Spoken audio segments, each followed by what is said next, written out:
자, 오늘도 채무 때문에 마음고생이 많으십니다. 오늘 사례 한번 참고하셔가지고 워크아웃이든 회생이든 파산이든 자기한테 적합한 법적 조치를 취하시고 받을 수 있는 도움은 많이 받으셨으면 좋겠습니다. 오늘 채무자 같은 경우는 생활비 채무 빌려가지고 돌려막기 하다가 너무 힘들어져서 개인회생이란 제도를 찾아보고 신청을 하였다, 이런 말입니다. 자, 인천지방법원인데 금지명령 받았고요. 개인회생 처음 알아보시는 분들이 항상 하시는 질문이죠. 이제 이번 달 말에 다음 주에 카드값 내야 되는데 낼 돈이 없다. 전화 오거나 독촉하면 어떻게 하나 너무 걱정이 된다. 집에 찾아올까봐 걱정이 된다. 법적으로 막을 수 있는 방법은 개인회생을 신청해서 금지명령을 받는 방법입니다. 금지명령을 받으면 채권자가 월급이나 상여나 수당이나 이런데 가압류, 가처분 할 수가 없고 변제를 받을 수도 없고 변제를 요구할 수도 없습니다. 자, 개인회생 절차 한번 봅시다. 크게는 3단계로 나누어서 보시면 되거든요. 신청하고 개시결정 받고 인가나는 것입니다. 신청하는 건 그냥 말 그대로 법원에 신청서를 접수하는 겁니다. 소송의 경우에는 법원에 소장을 낸다, 그렇게 표현하잖아요. 개인회생은 소송은 아니고 신청이니까 뭐 똑같은 겁니다. 법원에 신청서를 내고 이제부터 우리 개인회생 사건을 시작해 주십시오, 이렇게 요구하는 거고, 개시결정은 법원에서 검토할 거 다 검토해 봤는데 큰 이상이 없구나, 지금부터 변제금 납부를 개시해 봅시다, 이때부터 변제금 납부하시는 겁니다. 그리고 변제금 한두 번 잘 내는 거 확인하고 채권자한테 큰 이의 없으면 인가결정, 재판을 끝내는 거죠. 그래서 신청하고 보통 3일에서 일주일 정도면 금지명령을 바로 받게 됩니다. 금지명령은 이때 받게 되는 것이고, 그리고 보정 권고를 통해서 법원이 채무자한테 궁금한 걸 물어보고 채무자는 답변을 해주는 겁니다. 이 기간에. 그 답변이 끝나고 나면 개시결정을 받게 되고, 이때 채권자 집회기일 한번 가셔야 되는데 뭐 출석 체크한다 생각하시고 가볍게 한번 갔다 오시면 됩니다. 요거 끝나고 나면 인가결정, 재판이 끝나게 되는 것입니다. 신청 개시 인가, 신청 개시 인가, 이렇게 3단계로 나누어서 이해하시면 쉬울 것입니다. 그 개인 사업을 지금 하고 있든지 예전에 하다가 그만두신 분들은 계산서 발행한 거 있잖아요. 카드 결제 받은 것도 있고 또 현금 받으면 전자계산서 발행하잖아요. 그런 내역을 제출해서 내가 그 당시에 돈을 얼마 벌었는지 소명을 하는 거죠. 개인회생 신청을 희망하시는 분들 중에 예전부터 하던 개인 사업을 지금도 계속 하시는 분도 있지만 그 개인 사업이 너무 안 돼서 걔 때문에 빚을 졌으니까 이제 그거는 그만두고 그냥 다른 데 취업해서 개인회생 하겠다는 분도 있잖아요. 여기 봅시다. 채무자가 예를 들어서 개인 사업 식당을 하고 있는데 밤에 프리랜서로 대리운전도 하고 있는 겁니다. 그러면 법원 입장에서는 식당도 평균 소득을 내서 한 달에 얼마 버는지 산정해보고 대리운전도 평균 소득 내가지고 한 달에 얼마 버는지 산정을 해서 두 개를 합쳐서 소득으로 인정하게 되겠죠. 두 개 합쳤으니까 소득이 높으면 변제금도 높게 되겠죠. 근데 반대로 채무자가 식당을 그만뒀다면, 폐업을 해버렸다면 그러면 평균 소득을 낼 게 없죠. 그게 폐업하기 전에 돈을 얼마를 벌었던지 간에 지금은 안 하는 거잖아요. 그러니까 지금은 대리운전 하나만 하는 거니까 법원 입장에서는 대리운전 평균 소득 저거 하나만 가지고 변제금을 계산하게 되는 것입니다. 그래서 평균 소득 한다고 예전에 했던 직업 무조건 다 포함하는 게 아니고 지금 하고 있는 일을 작년에도 했다면 작년 평균 해서 계산하거나 아니면 올해 평균 하는 건데, 예전에 하던 일을 지금 그만뒀다 그러면 그만둔 일을 평균에 넣을 수는 없는 거죠. 식당을 운영해서 한 달에 순이익이 150만 원 나온 겁니다. 매출 말고요. 월세 내고 알바들 월급 주고 재료 사고 뭐 쓸 거 다 쓰고 나면 순이익이 150 남잖아요. 그리고 밤에 대리운전 하는데 150만 원 버는 겁니다. 이제 식당 돈만으로는 돌려막기 하기 힘드니까 밤에 무리해서 대리운전까지 하는 거죠. 그러면 두 개 합치면 소득이 300이잖아요. 만약에 이분이 미혼이다 그러면 300 빼기 145만 원 1인 생계비 빼면 155만 원을 36개월 변제하는 거죠. 밤에 열심히 일해서 변제금을 더 내는 게 잘못된 건 아니죠. 이론상 나쁜 것도 아니고 내가 빌린 돈 내가 열심히 변제하겠다는데 저건 잘못된 게 아니죠. 다만 하루 종일 식당 일에 시달리고 그거 돈도 안 되는데 밤에 새벽까지 대리운전하다가 저게 유지가 안 된단 말이죠. 법원에서는 이 사람이 300만 원 버는 줄 알고 변제금을 150으로 책정했는데 두세 달 있다가 저거는 막판에 돌려막기 하려고 무리해서 밤에 대리운전한 거잖아요. 이 몸이 아픈 거야. 몸 살라고 해서 더 이상 대리운전을 못하게 되면 변제금은 잔뜩 올려놨는데 대리운전 소득이 없어지면 개인회생 진행할 수가 없잖아. 변제금 낼 수가 없잖아요. 그러니까 이런 경우에는 힘들어질 가능성도 있으니까 항상 유지 가능한 소득만 버셔야 합니다. 그래서 비슷한 사례로 예를 들어 식당에서 순이익 150만 원 벌고 있었는데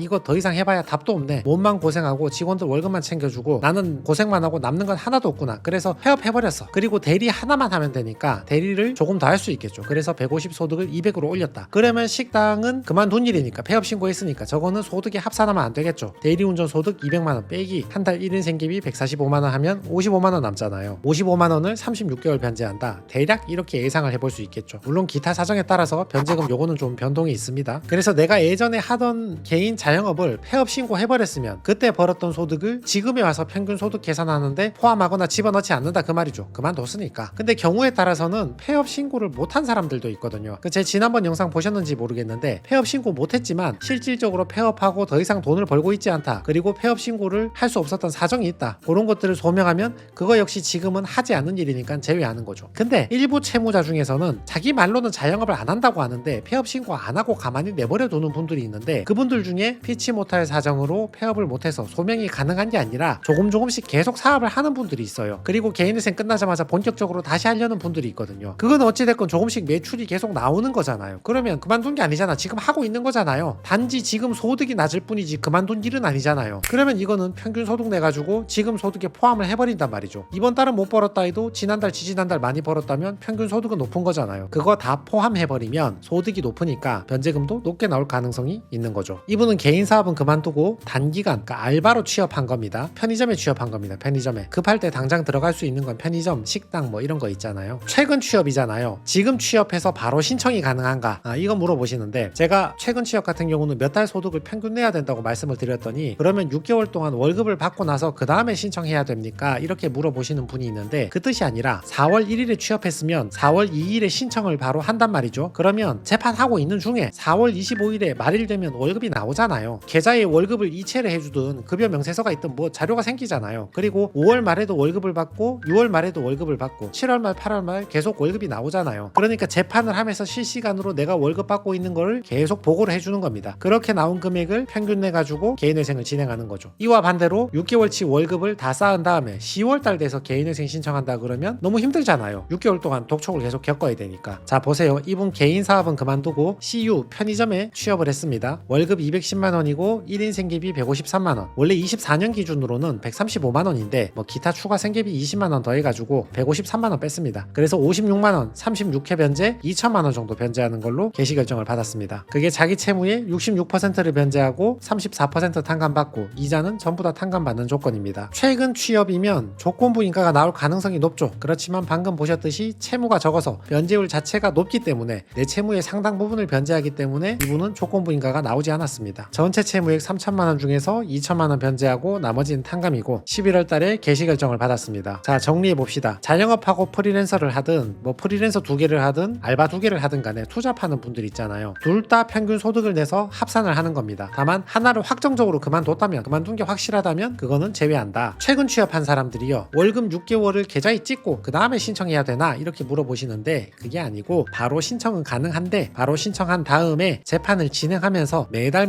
월급 받는 거를 계좌 내역, 급여 명세서 이런 것들을 수시로 실시간으로 보고하면서 재판을 진행하는 겁니다. 일단 던지고 금지 명령부터 받아야 채권자로부터 보호를 받을 수 있잖아요. 그리고 최근 취업인데 변제율까지 낮다면 그러면 조건부 인가가 나올 가능성이 높아지는 거죠. 최근 취업했는데 최저시급 근처인데 채무는 매우 크다. 그럼 변제율이 낮잖아요. 반대로 최근 취업이라도 내가 변제율이 어느 정도 나온다. 그러면 조건부 인가가 나오지 않을 가능성이 높은 거죠.